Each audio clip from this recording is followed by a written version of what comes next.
For those who are watching who didn't see the episode with Mark, the last time he called and told us a pretty wild story about being hypnotized into a past life.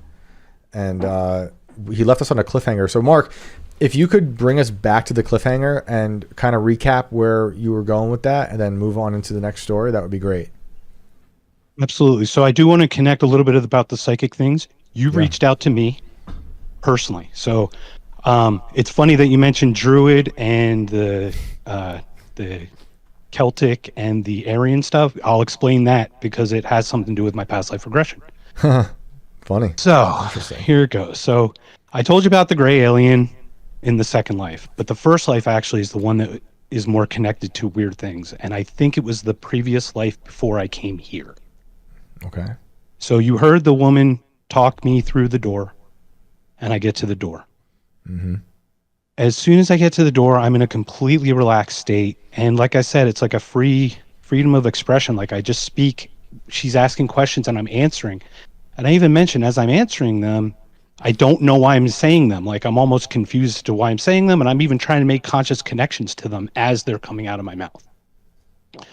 So she goes, you are there. And the next thing I know, it is complete pitch black. And I am nothing but a non-corporeal purple mist. And I am mixed together with another purple mist. It's like literally formless, and we were just in synergy. And the feeling I felt, like people talk about quiet or something, this was harmony. And I was with my other half, like in this weird way. That's what it felt like. And she said, what's happening? And I slowly felt myself getting pulled like a tether, like think about like a kid with a leash getting pulled back, trying to run away. I'm getting pulled here. And I'm laying on the bed, and she says, what are you doing? I said, I'm coming here. And she says, why are you coming here? And I said, they're making me. And I just had a tear on each side of my eye. And I felt like I was leaving this other half of me. So that was the first life of my past life regression. So she asked me a couple questions within this regression. She asked, who are you? And who is this other thing that you're leaving? And the two things that came out of my face were Isis and Aria. And as I was saying them, I was like, ISIS is weird because I'm thinking ISIS like the terrorist organization because it's like 2000. I forget when the date was. 2017, I think it was. 2014 to 2017, around so. Yeah. Yeah. So it was a regression of that. And Aria, what's funny is Aria Casino, I go a lot, and a friend of mine in Las Vegas is named Aria. Well, that was the life that I had previous to the gray alien life that I shared. Now I'm going to share with you how it connects to what you guys talked about. There's a gentleman named Lowell K. Smith, and he works at the Edgar Cayce Society. If you guys are familiar with Edgar Cayce. Do we know? I don't know what Edgar Cayce is.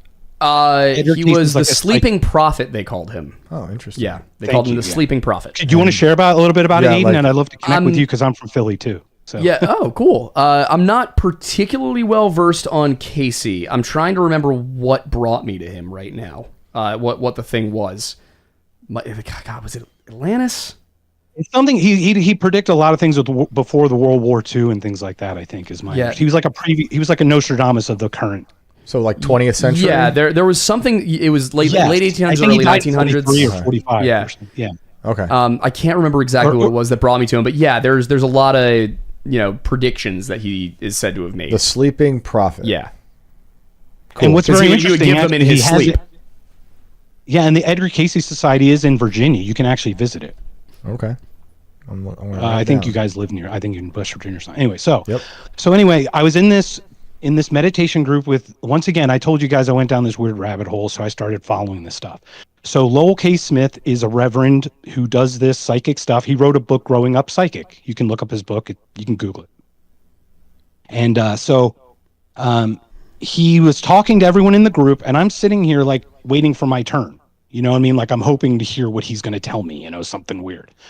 And he was talking to someone, and he goes, blah, blah, blah, blah, blah. Just like Mark was a 5th generation Druidic Celtic warrior. and he couldn't do something that his dad did, and he was frustrated, and it was something he could never get in his previous life. And he said that to me. He just said it out of the blue. I have the recording of him saying it. And I just like, what? No idea. So I literally typed in 5th generation Celtic Druid warrior, whatever, Celtic warrior. The first website that came up was called the Mirror of Isis, and Celtic, Ireland was usually called Aria land at the time. So all of these things, I got a second corroboration, like a weird second ting from a completely second source telling me something that I experienced in another separate experience. How long? What was the time gap between those two instances when you had the? It was within a 2-year gap because, yeah, I went through down the rabbit hole, and there's actually a third corroboration that says I'm Syrian. If you're familiar with starseeds and everything, and I can even speak to a twin flame connection. So that would then connect to what you're saying with the purple mist.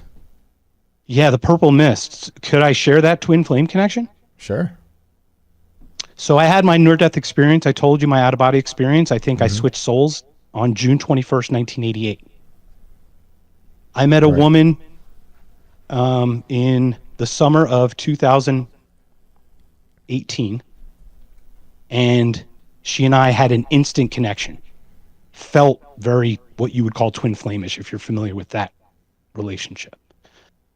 Turns out, we had a weird relationship. It was like a hot, cold kind of thing, which is kind of how they work, allegedly. And what's funny is I didn't really know her birthday, but I told her about my past life regression.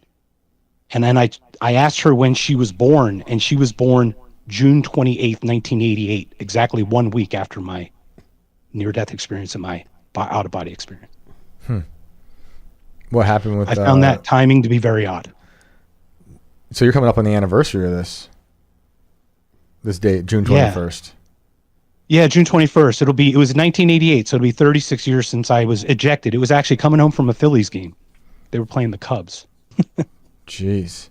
And I've even got a weird story about that, but I don't want to waste any more of your time. Well, I mean, like I said, when I hear you talk about the purple mist stuff, it did make me think of Greek mythology. I think it was Greek mythology. Maybe Aidan knows.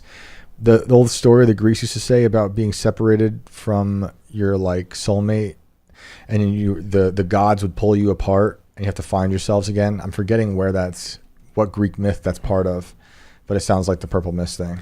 Yeah, because there was three different versions. I know what you're talking about. There was the two people. Oh man, I forget. But it doesn't make me think. Yeah, there is that, and like I said, I went down this rabbit hole, and I'm telling you guys, I'm a completely lucid individual. Had these experiences. It didn't happen until 40. I mean, like I said, this isn't like normal for me. Right. So how do you mitigate this now in your everyday life? Like, is it hard for you to talk about this stuff with people? I mean, you are calling on a public show and sharing it, but like, do you share? Like, is it hard for you to bring this stuff up? Yeah. So it was very. I'm not ashamed to talk about it personally once I've met somebody, but I've just started to really put myself out there. But I do have a podcast called Knocked Conscious.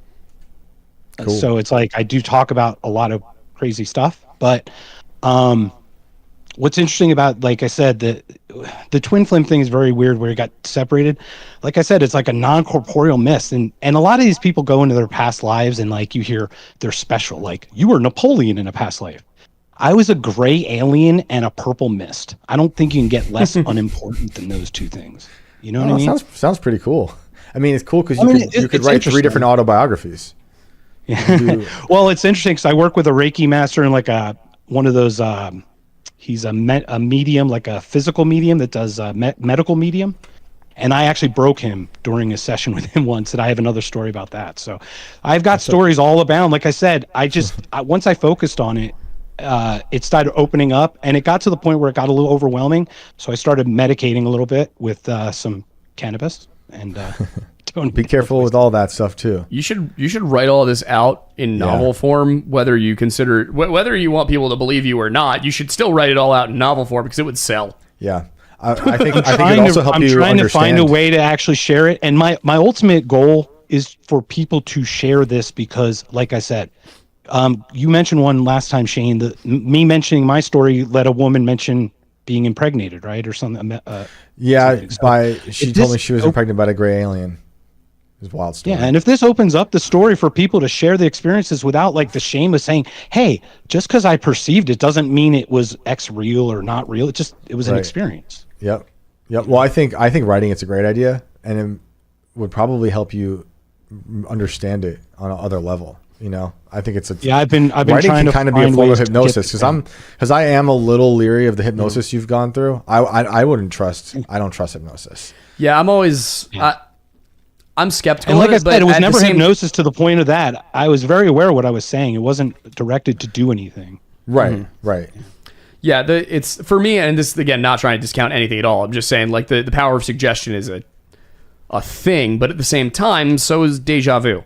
You know, there are a few different moments in my life where I've been like, I've seen this happen before. Yeah. And almost every time it's been in a dream. It's Right. it's like I don't remember this happening to me in person. Right. But I do remember seeing this. Mark, what do you think deja vu is? If you believe in past lives, do you think their deja vu is connected to another life or something else? But deja vu, is my opinion, is I'm psychic. I told you I'm precognitive psychic. So So that means- I think it's that you just saw the shadow of it. It's my opinion that everything's happened. It just hasn't played out linearly. So do you think everyone has that psychic ability then in your idea of deja vu, if we're all experiencing it? Okay, so my entire consciousness is that it's an emergent property, and I think that all of us have some emergent ability for it. And to your point about children, they see it because they haven't been conditioned not to. I have thoughts about if you're traumatized as a child, you probably see people, like see beings. And for me, I had a head injury, so I actually have different abilities or different things. It is wild what some head injuries can do to people. There's people who've woken up. I mean, I've heard people change their accents. I've heard to, like, people British. wake up and play piano, but Yeah. that could also just be Yeah. an ABC psyop. Yeah, we have no idea how the brain works. Like we have a good idea how the Like I brain said- works, and we still have no idea how the brain Yeah, works. no idea. Like even the people who really Like I said, understand how the brain works are like, we still don't know how this works. Right. Imagine when they're going to have Neuralink and you're going to just upload God. your deja vu. I'm not getting it. Oh, hell No. no, dude. I'm never getting that. I don't And care. can I'm share a playing quick it. shadow experience if you're cool with it. You want to do a quick... Well, let just Aiden say this just real quick one and then we'll hear a second. quick shadow experience. No, just like Yeah, literally. this I was laying on my this back in bed. I've only had a half a Mark, month. Give me Mark, one Mark, second. 1 second. No, because I just want to say this before we move off topic. But like, that is the one thing that I will get. Like, I will operate super conspiratorially about. Is I don't, and that has to do with like Revelation, Right. Because a lot of people are like, oh, the world's gonna end, and that's the mark of the beast. This is the Antichrist. That's the Leviathan from the sea. It's like, listen, that mark of the beast thing. I'm not putting anything talking on about my that brain hand, chip. either of the backs of my hands, my palms, or on my forehead. Nothing is going there. If it could be perceived as going on my forehead, it's not going there. Same. Like, I'm just not taking any chances. That's an easy enough one to avoid. I think that we should all feel the same way. I feel the same way. I mean, they built a robot to cut your skull open to thread a microchip into. Yeah, nah. I'm good. Yeah, no, I'm I'm good. I'm good. I'm okay. Okay. I understand the immediate positivity it can bring to people who are paraplegics, Yeah. blind, deaf. It's the consequences beyond that really bother me. Yeah, if I was quadriplegic, it might be a different story, but Right. I've been trying to interview Noland for is a that the little guy bit who now. got the first one? Him and Elon totally avoid every time I request. I've had mutual friends reach out to Elon being like, this guy wants to write a serious interview. Like, I'm not trying to like screw around. I'm not, Yeah, you like genuinely want to interview him. I have a shady past with Elon too. I've said things publicly with like crazy people like Kanye, and they were not so nice about Okay. Elon. I still don't think it's inappropriate to talk to me about Neuralink, but I get it. I Yeah. said some things that are kind of crazy. There also may be some, he just may not be able to talk about it to the extent Fine. that it would be worth That's an interview. fine. I will say Nolan has done like a whole media tour. Ah, of course. And I just got some serious questions. And I'm not trying to Yeah, be like no, I know. mean. Although I don't agree with it, I am fascinated by it. And I literally, I'm not even trying to be like, I'm not overblowing this. I mean it. I think Neuralink is more fascinating than space travel. Seriously. I can see it. like the idea of the space, the rockets. It's interesting, but changing the brain and then giving people the possibility of immortality beyond that with uploading your consciousness, and what people like Kurzweil are interested in, where they want to be able to, like he wants to upload his consciousness on the computer to live forever. Uh-huh. That stuff is wild.